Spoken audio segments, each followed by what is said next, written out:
Hey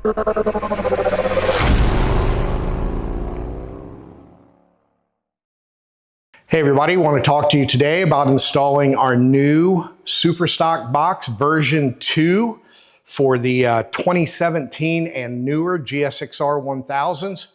Some of you are like, Brock, how can you have a Superstock box version 2 when you never had a Superstock box version 1 for the GSX-R? Great question. We had that for the Generation 3 Hayabusa. If you've seen any of the videos, the bike was giving us fits.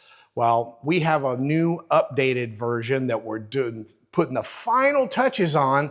So strangely enough, we are going to release the GSX-R version 2 before the Hayabusa version 2, which are going to function identically, but you're not going to believe how easy these things are to put on. So without any more rambling, let's get started. The tools needed, you'll need a 4mm and a 5mm Allen wrench and a pick. And that's all. So let's get to it.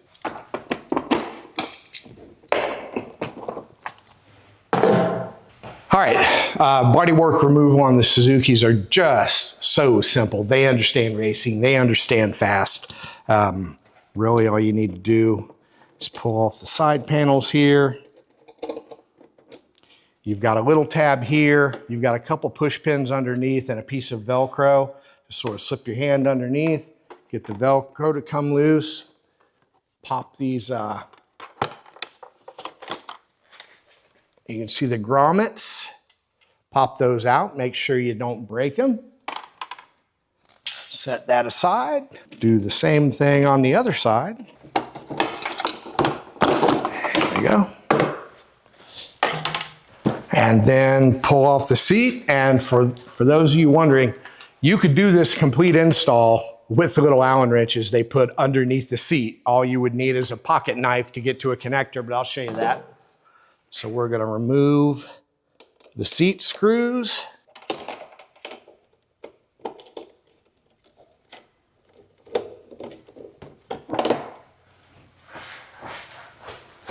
Come around to the other side.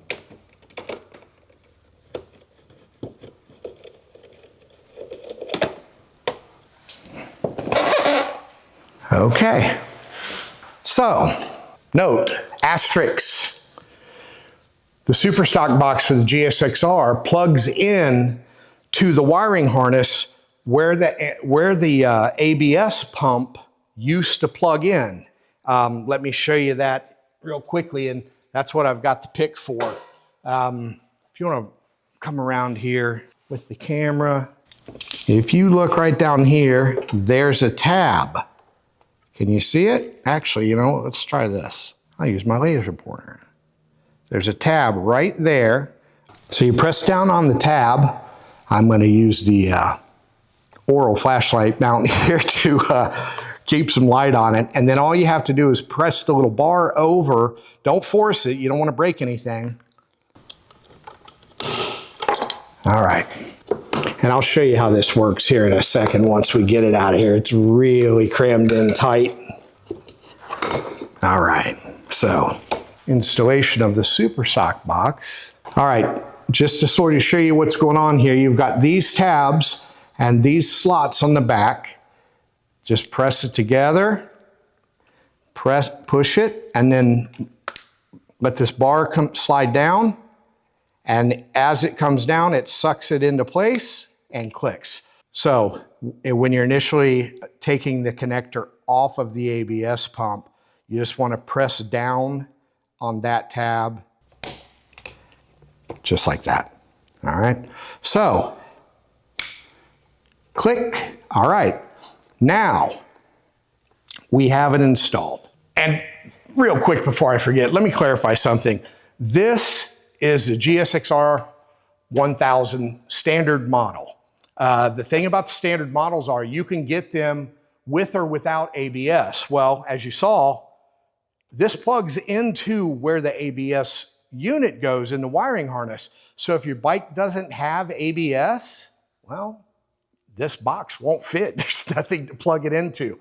Good news is if you have a GSX-R1000R version, They aren't available without ABS, so you're ready to go with the box just like it is. For the guys who don't have it, we may work on something like that later if we see that the demand is there. But this stuff takes a lot of testing. We have to do a lot of A/B testing because I don't want to come up with a box you have to pay a bunch of money for if you don't need it. Anyway, why does it say danger on it?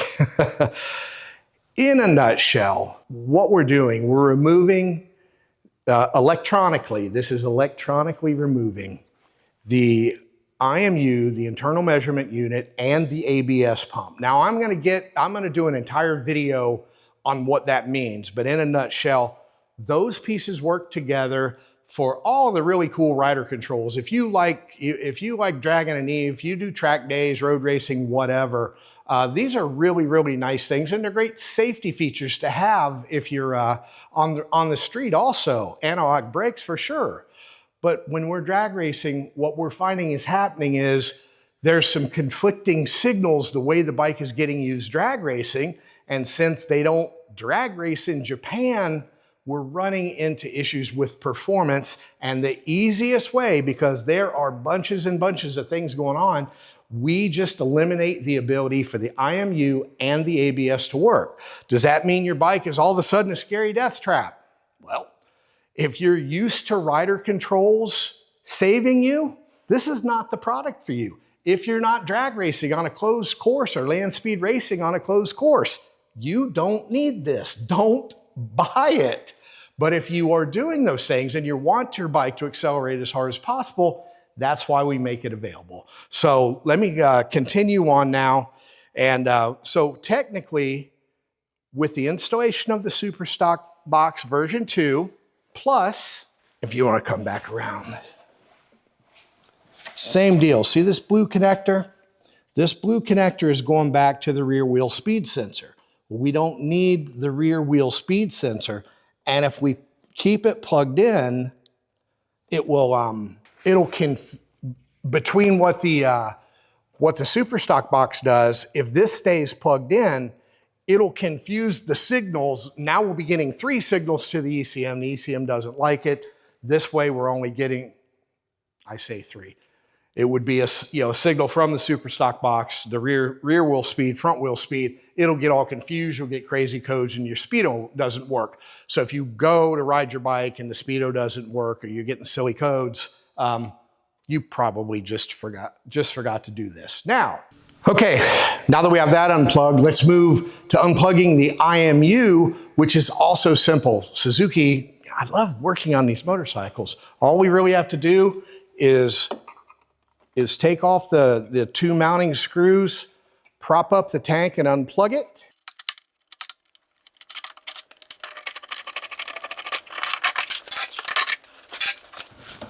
Now, once again, hinge tank.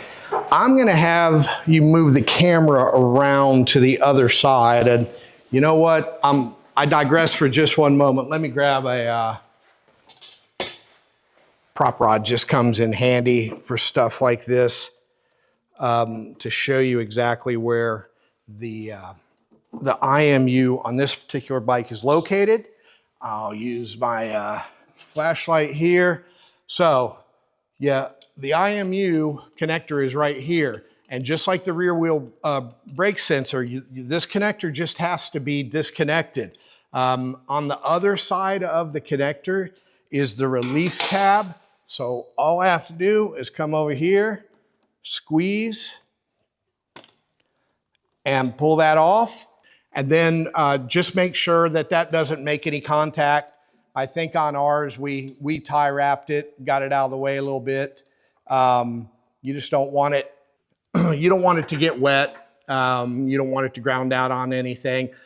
For weight saving purposes too, you don't necessarily need the IMU. So just like the confusion, if you don't unplug the rear brake, the IMU, you don't want to leave the IMU plugged in without the ABS on a bike that was designed to function with ABS because they work as a team. And you know, specifically what's not going to work, what can, what can't, you know, there are just tremendous lines of code going all through this stuff. It's very, very complicated.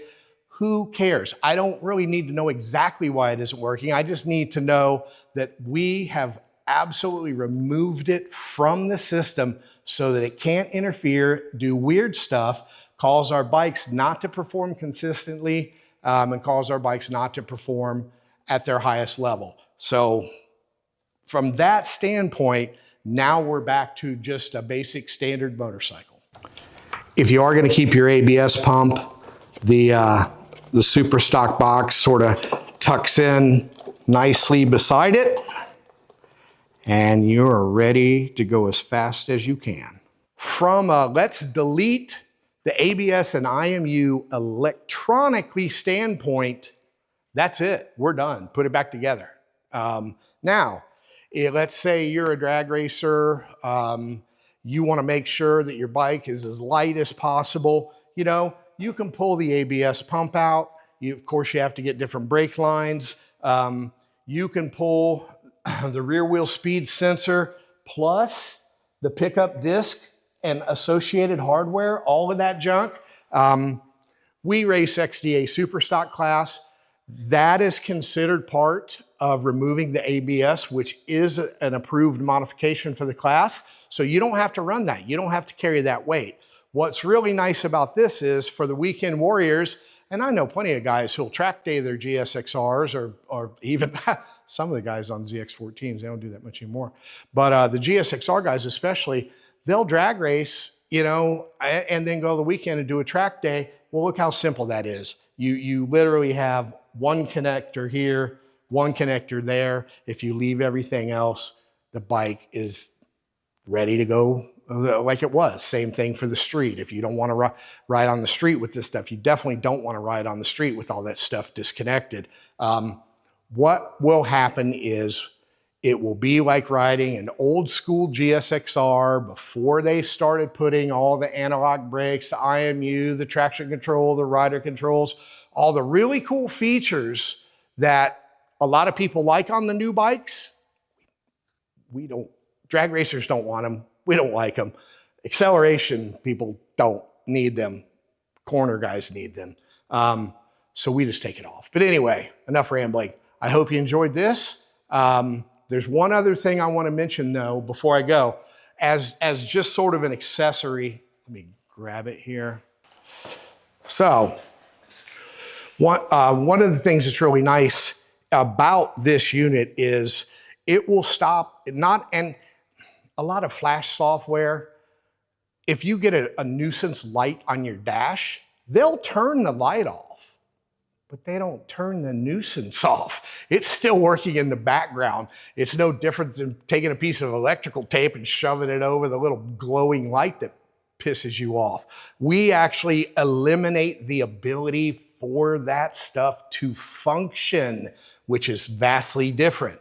But what I want to show you, we have a dealer mode switch, and you've got the diagnostic connector here. All you have to do is plug the dealer mode switch in, and let me get the key. Let me show you how this works, and I will do the before after. So you turn your ignition on, right? Everything's all good. And then turn the dealer switch on, C00. That means there are no dealer codes. Well, if you're out messing with your bike, you know, I like making sure that my bike is running perfectly and as fast as possible all the time. Our Hayabusa threw crazy weird codes for no reason, so having the dealer mode on all the time let us troubleshoot, let us know if there was something, potentially a sensor getting ready to go bad. So this is a really, really nice thing. I mean, this is a little fancy, but you can keep it in your, you know, just keep it in your tail section. It doesn't hardly weigh anything. And if you're one of those smart guys, you don't have to buy that. Use a paper clip. Anyway, until next time, I'm Brox from Brox Performance. Go have fun, be safe, race use only, competition use only. I'm not kidding. See you next time.